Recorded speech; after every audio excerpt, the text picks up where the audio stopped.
Hey everybody, it's Scott Swanson, the CEO of Bonder. Want to thank you for checking out our channel, Starting Your Startup 101.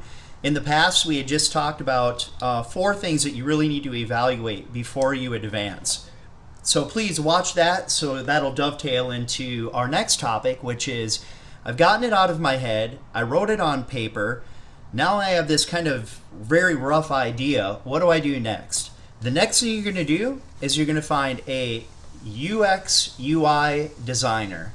I wrote it out because I really want you to make sure you understand exactly what you're going to be looking in your search engine for and who you're going to find. So who is this person? This person is a person that will take your rough idea and they'll be able to take that and pull it into what we call our wireframes. Those wireframes are really the kind of very detailed click through from screen to screen flow, and if they have a design, which I'm suggesting you find someone with a design background, you'll cover things like color, shapes, and really you'll start to kind of refine what this thing is going to look like once it rolls out to the market. So that is the next thing, finding the UX UI designer. Where? There are 3 places that you can go to find one. One is locally.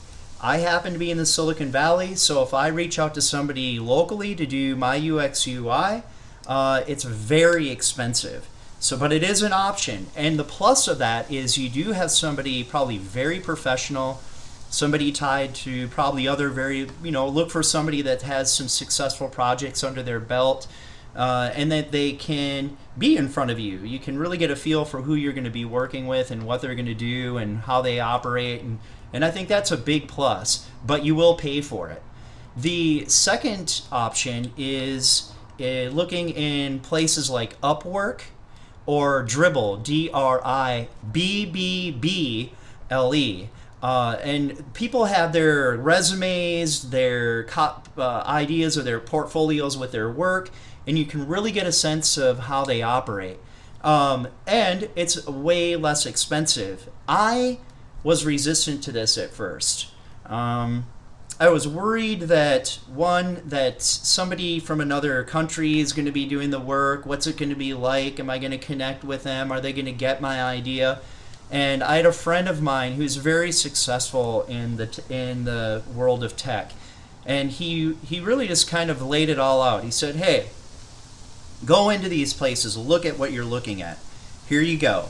Here's Jane Doe. She's worked 30,000 hours on 8 different projects, and she has a 99% success criteria. There. That's what you're going to get. Remember, you can hire a $22 million a year athlete, and they still need some coaching. So you've got to keep that in mind. Even though you go and find somebody great, you have to know how to coach them and keep them moving forward. But you're really looking for somebody that you bond with and that you connect with. That's the most important thing. Somebody who's innovative, somebody who will stand in front of you and maybe push back a little bit and say, that may or may not be a good idea. We're dealing with a different dynamic today. We have millennials, it's a whole different world. You need people that really understand that from a design perspective, and then they have input. So if you're hiring the right person, they're going to be shoulder to shoulder with you versus sitting across from you having you spoon feed something to them. So keep that in mind. So that is Upwork. The third thing would be somebody that you know in the industry. I don't know if you know anyone. I'm in the Valley. People tend to know other people, but you can work something out with a friend if they have that background. But I always think it's better to find somebody and make sure you're paying and they're accountable and that you go that route. So those are your 3 choices. Local, expensive, but you have that connection. Outsourcing, you don't get to see them. They're maybe in another country, and you just need to do a lot of research on making sure you find the right person, ask for references. Make sure you sign NDAs with everybody before you talk about your idea.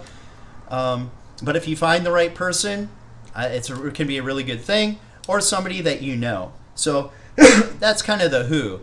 What's the outcome of this? The outcome would be that you would now have this thing that you had written on paper in a digital format. You've got wireframes, you've got some design work. It really starts to show you what you have. You share that with people, you get feedback from people, you add things, you subtract things. Now you know, do I really have something here? You share it with people. I suggest you share it with friends. You share it with people that are going to be in this space that may benefit from it, and you get feedback, and you start to kind of really look at what your product is. The outcome of that is that designer is going to hand you that content. You can take that to a development team, which we're going to cover in the next video, and they will be able to investigate and really bring in engineers and architects to really start to dissect, okay, what is the complexity of this on the front end? What is the complexity of this on the back end? And you're really going to start to see this thing come together. So the next thing you're going to do after you scribble it all out is find that UX UI designer. You're going to go either locally find somebody, or you're going to go into Upwork or Dribble, which those are my favorite places. I had the best experience. I really suggest, but take the time. I took a lot of time. I talked to a lot of people. I didn't share with them everything, but I talked to a lot of people before making my final decision, and it was fantastic. She was amazing. She's just really, I'm very grateful. And the outcome is, you have now something that's more real, something that's that investors, something that the engineers can look at and see whether it's realistic or doable or not, but something more to bring to the market. So that's the next thing. Thank you for joining Starting Your Startup 101. Sorry for the gap there. I'm very dedicated to this. It's just we have a lot going on, so it's a little tough to do once a month or whatever. But I will